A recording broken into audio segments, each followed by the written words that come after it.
Hi guys, welcome to another episode of the Coffee Conversation Show, powered by the Emerging India Forum TIF and our technology partner Prime Infotech Solution. Welcome to another episode of the Emerging Student, where we delve into the stories and insights of promising young professionals making waves in their respective field. Today's theme is building a secure tomorrow, cybersecurity innovations, and I am Jolly Singh, co-host at Coffee Conversation and associate with Prime Infotech Solution. Today we have the privilege of hosting Krishnaprasad Nayani, a dedicated security analyst and an emerging leader in cybersecurity.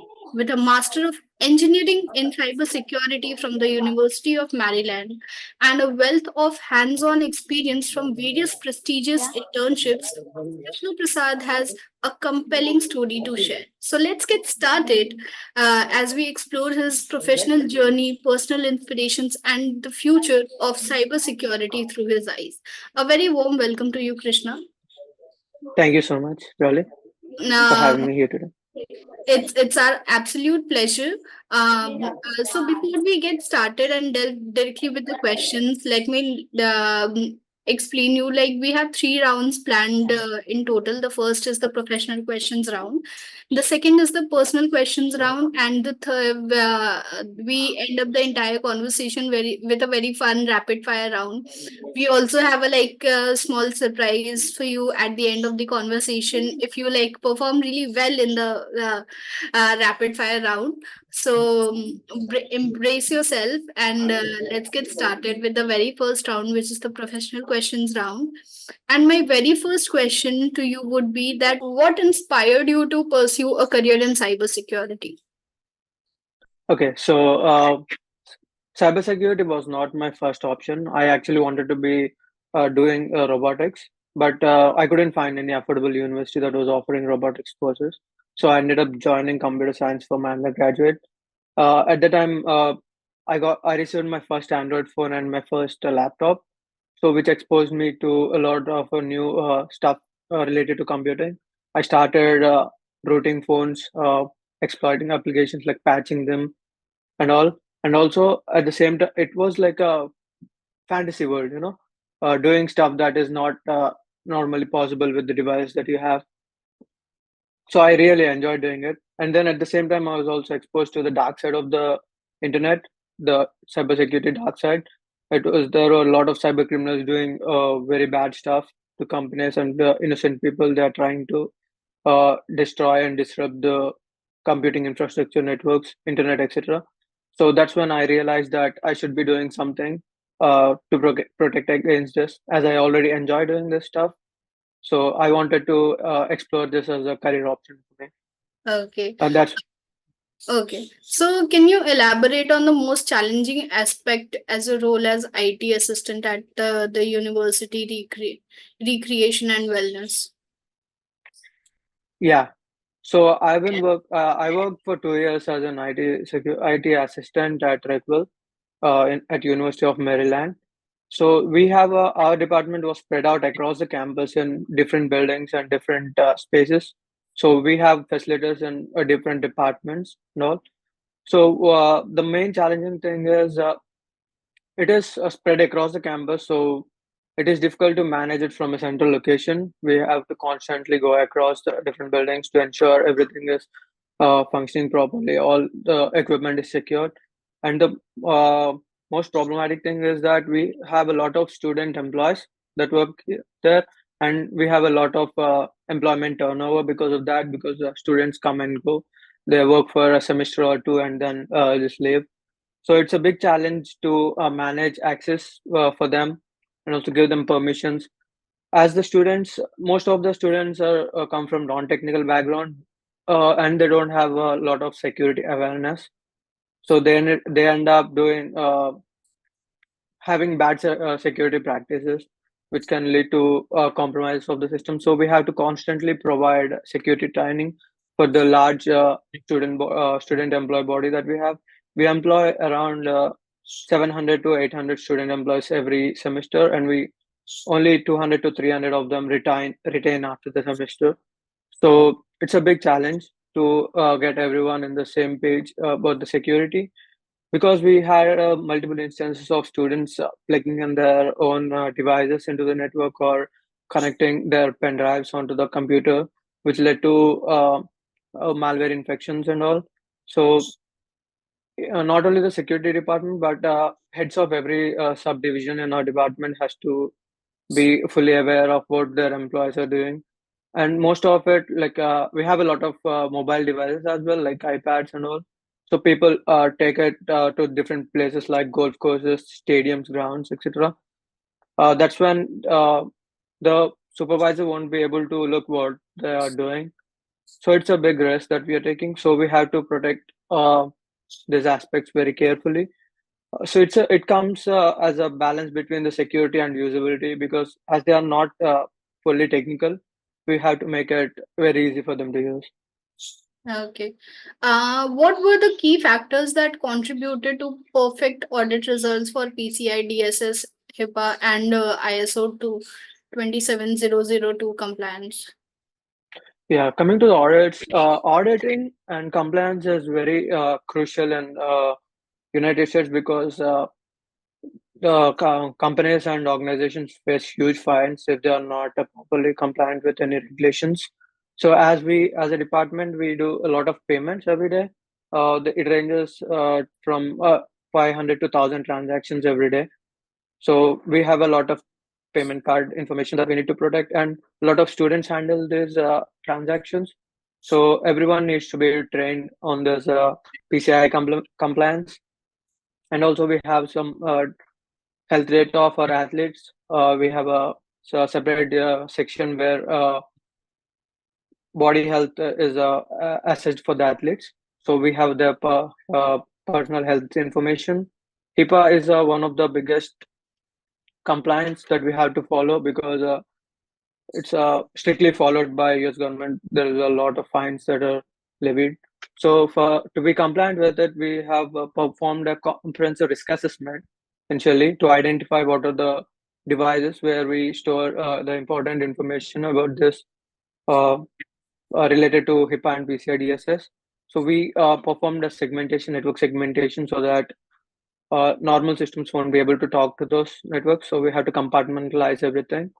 And also we took an approach of a principle of least privileged access to have a very strict access control mechanism. Only a few employees have access to the HIPAA data or PCI DSS data, and they have to go through a rigorous training of how to secure them. And no one is allowed to. We have a strong access controls where we don't let any egress and ingress of data without going through authorized channels, without any approval from the higher authority. And also we documented every aspect of this chain, so that whenever there is a new aspect of the compliance comes in place, we can easily document it and modify the changes. It also be helpful, very useful for the people who are coming after us, so that they can just read through the documentation and implement it directly from it. Okay. Can you describe the process and benefits of automating security tasks with Python and PowerShell scripts? Yeah, secure automation is one of the most crucial things when it comes to the security, because it provides a lot of benefits, such as it's always consistent with what you are expecting, and it reduces a lot of manual task and errors, human errors. Initially, our main choice for automation is Python, because of its large API base, and it can be integrated with literally anything, and a lot of projects and products provide us with access to APIs that can be directly loaded to Python and automate the scripts. So we use Python to extract logs from different devices, like our payment card devices and VPNs, IDS and IPS. We collect all the logs from them. We use the Python modules to remove all the unnecessary information, like informational and etc. All the unnecessary stuff, and we send it for the analysis into our Splunk system, where it get processed and have the correlation, so that we can identify what's going on in the system. So, and PowerShell is, as our environment is a full AD environment, we have a lot of Microsoft devices, and PowerShell is very powerful coming to Windows devices. It has a lot of functionality. There are multiple modules such as Active Directory modules, which provide you with so many built-in methods that can help you perform and have a better security posture of the organization, such as we can write PowerShell script to deploy users whenever a new user is joined to the company. We can assign him the roles and have proper access control for him. And when they leave the company, it automatically removes the access and completely secures them. It also helps in pushing out group policies for Active Directory environments. We also automated some of the patch management using PowerShell so that it looks for all the installed applications and see if they're patched properly or up to date. So this helped us to maintain compliant with many of the requirements and have our environment secured all the time. Yeah, that's why I say automation is like a key for us. And we also helped some of the other departments in our organization to automate some of the tasks, such as payroll department to automate securing, because they use a lot of personal and infallible information such as social security numbers and all. So we help them automate those things and secure it as well. Okay. So how did you enhance the AWS based source system with AI ML capabilities during your time at Diaconia? Yeah, working at Daikon is one of the best experience that I had because uh, they work with a lot of government projects, federal projects, and got a chance to work on one of the SOAR project that they are providing it to one of their clients. So what I was tasked to do is improve. It was a SOAR built like 4 years before I joined using AWS features. So what I was tasked to do is I have to implement AI and machine learning on those systems. So what I did was I collected all the logs from the services such as the CloudTrail, CloudWatch, and GuardDuty, and used Amazon Glue to perform ETL like extract, transform, and loading. We had to process the data and normalize it, and then I, along with there was a separate AI team, AI and ML team that we have. Like we have 4 interns who are working on AI ML team as well. So with the help of those that team, I created 3 models. One is to detect anomaly, so it looks at all the logs in the systems and checks if there is an anomalous behavior which is going out of the normal. So it was based on unsupervised model using we loaded it with we trained it with the previous data, previous logs and all. So it was unsupervised model, and then there was a threat classification model. So depending upon the log data, we used create a threat classification. We used a supervised machine learning model. So we provided it with labeled data to train the model, and then it was then tested on the actual data collected from the CloudWatch and GuardDuty logs. It performed very well. It has 85 to 90% accurately classify the threats. And then we also performed incident response prioritization after classifying each and every threat. This model, it was sent to this model. This model was able to prioritize which threats were to be addressed first and quickly, so that there will be minimal disruption to the organization or the AWS services. So Okay. these are all were yeah Yeah, yeah, these please. are these are all were integrated back to the SOAR again using Lambda functions. After classifying and prioritizing, we wrote a few Lambda functions that will open up SOAR and trigger the response based on the SOAR playbook, depending upon the threats. Okay. Uh, you also interned at Cyberfrat. So, can you discuss any significant achievement or project that you worked during your internship at Cyberfrat? Yeah, so during my 3 months tenure at Cyberfrat, I was assigned as a leader to a team of three interns, where we are tasked to perform a create a network security playbook. It was supposed to be very detailed so that even the higher management people can understand, and also it has to have all the technical implement details for the technical people to completely implement it without referring to any outside documentation. So I led these three interns to create this playbook. So we started with doing a research. We had to perform a lot of research on different topics of the network security, such as email security, DNS security, IP security, and a lot of other stuff, DLP, VPNs, IDS, etc. So after perform, we used security best practices from NIST frameworks and CIS benchmarks to have the highest possible standards, and also it should be able to be implemented in an organization of medium scale as well, so that we didn't want it to get too expensive as well. So we were under the guidance of the CEO himself, Gaurav Batra of Cyberfrag. So he was guiding us, and then we also got peer reviews on our project from different network security professionals working in the industry for more than 10 years or so. So after completing the project, it was a huge success. All the higher management and everyone really uh, liked the project, and it was very easy to implement.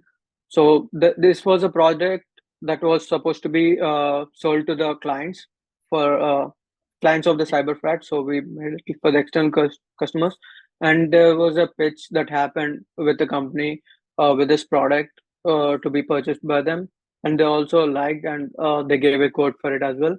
So because of all this, the and we also completed the project a few days ahead of schedule as well. So because of that, Gaurav Batra himself has gave me the Intern of the Month award. So that's the most significant achievement during the Cyberfrat internship. Okay. What was your approach to creating a comprehensive network security playbook at Cyberfrat, and how was it received? Yeah, as I already mentioned, it was a lot of research gone into that product. So we had to go through all the resources from there were a lot of security network providers and all, like Cisco, Fortinet, etc. So we have to weigh in the balance between different products, how they are advantageous, and how affordable is it for the companies to perform the playbook. So we I have to create communicate with my team every week so that we are on the same page, and I was guiding them in the right way and getting input from the project where it's supposed to go from here. So we were able to divide project into three parts so that each person whose expertise is in that specific sub area, they were able to do research on it and then create the playbook. It was very detailed, and we also made a used Lucid Chat and other tools to do the visual representation of the implementation as well. And it really helped for us to create the visualization so that everyone can understand it, and it was easy to propose for the higher management to implement this thing. So it was very appreciated. Okay. What are the steps to be followed for applying for a foreign college or university? Yeah, foreign university specifically, I can talk about United States because that's the only country that I applied for. So first thing, we need a lot of universities in for STEM courses. They look for a GRE. It's a general exam for it contains math and Yeah. English. So, and there are some specifics for different subjects as well. So if you are going for a PhD or something, there are specifics for science, medicine, GRE test as well. So you can take that, and then you need an English proficiency test as well. There are three proficiency tests. Two of them were old, and the other one is new. Like IELTS and TOEFL are the standard, and Duolingo is a recent one, and it's also being accepted by a lot of universities. So you need to take these two exams. and as well you need three professional references, professional or university professor's reference. You need three letter of recommendations, and you Yeah. need to write a comprehensive SOP, statement of purpose, on why you want why you are choosing this specific program at this specific university. Okay. Yeah. Okay. So that is it for the professional questions round, Krishna. We are towards our next round, which is the personal question round. And the very first question would be about your college, Guru Nanak Institute of Technology. How was your college days, and like how did it go? So most of my college days were lost for COVID, because I Okay. started my college in 2018 and they sent me home in 2019, I guess. Yeah, yeah. So during the first 1.5 year, I made a lot of good friends. I have a friends gang of 7 people, and they are excellent people that I can say. Because of the network that I had with them, I was able to explore different topics in computer science and able to learn a lot from them. It was also a very different journey for me, coming from a rural background, going to a city and living there. It was a different environment and different exposure. People from all over the country, I mean, all over the world came to our university, because we have a lot of international students as well. So it gave me a broader exposure to the world. And also, I say whenever I think about my college, I don't think about the professors or the classes that I took. I think about my friends. Yeah. That they helped me grow a lot. Definitely. You also interned a lot during your entire college period and everything. So, how did you balance your academic responsibilities with your professional roles that you took up while uh, during the period of your college? Yeah, luckily for me, most of my internships that have happened during the COVID itself. So it was both classes, academics, and the work was both remote. So that it was a little bit easy for me to balance it, because don't have to travel every day, and I don't have to mandate to sit in classes. We also have reduced classes because of COVID. It was Yeah, reduced from 8 classes to 4 classes. So I yeah, got more ample time for me to work on my professional roles as well. So if after starting the college back after COVID, it felt a little bit difficult for me to manage both of the things, because I had to go to 9 to 4 to college and then come back and then start doing this work.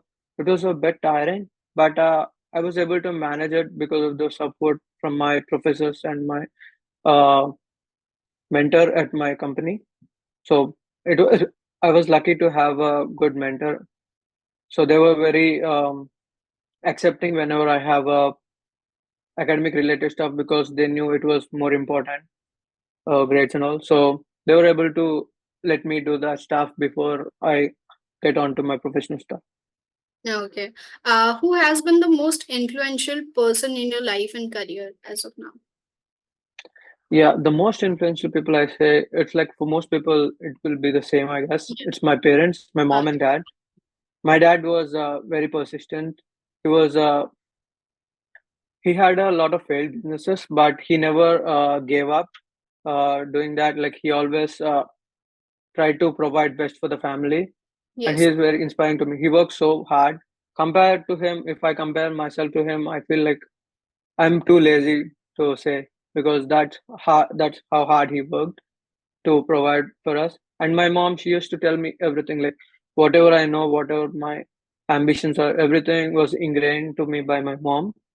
She used to tell me stories of all the great people since I was childhood, and she used to motivate me. So it was like not the force, but she used to like uh, put it into me. I don't know how Right. it worked. It worked. It was Yeah, yeah. okay. I am very thankful for her for giving me that exposure to everything. And coming to the professional career, I'll say um, the most influential person for me is my roommate, Shawan Kumar. So he is 3 years older to me, and he has been in the industry for 3 years more than me. So I was able to get a lot of input from him, and most of the I was able to make my career path clear because of his inputs, and we were able to study and learn a lot of things together. So I can say that he's the most Okay. influential for my So career. Okay. So tell us about food and culture about of Maryland. Yeah, coming to food, I say it's not that great, but Okay. we can find a lot of international restaurants here. Like we can find Japanese, Chinese, Indian, and a lot of stuff. The local food is not that great, but we can survive on it. But to have some delicacies and all, we have so many different cuisines here, so that won't be a problem for anyone who's planning to come to Maryland. And we have a lot of Indian grocery stores as well if Indian Yeah. students are coming here. So it's very easy to manage compared to other metro cities and all. And I find this location to be the people here to be very friendly and very welcoming. We have all our neighbors. They used to just come and give us some food. They invite us to their houses. I haven't seen that happen in any of the metro cities here. Oh, So I really enjoy this place. Having like the community here is also really great. We have a lot of Indian communities around. There are so many uh, big cities around where there are huge Indian communities. Yeah, okay. So what are your future career aspirations since like you have already completed your master's degree now? yeah. I'm currently planning to get a role as a security engineer. I want to start my career as a penetration tester or a security engineer first because I really love working with like breaking things apart and trying to find the weakness in it. I also looking for some malware analysis or reverse engineering kind of stuff as well. So once I can get my foot into the industry, I want to explore more into different domains as well, so that I can have a broader understanding of the security domain. So until and I'm sure that whatever we learn in college is very less because until and unless we step into the corporate world, we don't learn a lot because there is so much stuff that's going on there that doesn't come out. So that's what I want to do. Okay, so that is it for the personal questions round as well, Krishna. We are towards our last round of the conversation, which is the rapid fire round. So, as mentioned, we have a small surprise planned for you. So, let's get started. Like, you have to be very quick with the answers, and okay, so let's get started. You have to like choose one cyber Okay, security or networking. networking, Python or PowerShell? partial. Favorite cybersecurity tool? Um, Nessus, Okay, early bird or a night owl? early bird, Oh, great. AWS or Azure? AWS, Coffee or tea? coffee, Penetration testing or threat analysis? penetration testing. Favorite tech gadget? Um, it'll be my iPad, Okay. On-site or remote work? fully remote. Biggest cybersecurity challenge that you have faced? Um, it's like getting into the industry, it's very kind of difficult because there are not a structured way of getting into the industry, and there is so much in cybersecurity that you could easily get lost in that. Yeah, yeah. What- Okay, so that was wonderful. And for the surprise that I mentioned, we would be sending you an ebook with the other goodies that we have. Like we, our team will be getting in touch with you, and you will be getting all everything at your address like very soon via mail. So That's that amazing. is, yeah. So that is it for the today's conversation. This has been wonderful experience, and I hope you enjoyed this as much as we did having you on this show. I again thank you for taking your time out for your out of your busy schedule for having this session with us. So thank you so much, Krishna, for Yeah. joining. It was an Yeah. absolute Thank you so much for having me here so that I can share my experience with everyone. It's a lovely experience. Thank you so Yeah, much. it's our absolute pleasure, Krishna. And for our audience, please stay tuned to watch this and many other interesting coffee conversation episodes on YouTube, on our YouTube channel, the Coffee Conversation Show. Please like, share, and subscribe to our channel. Look forward to another interesting coffee conversation with yet another guest speaker. So please stay tuned, and we will be back very soon. Thank you so much, everyone. Thank you so much, Krishna, for joining. Thank you, Jolly. Thank you, Jolly.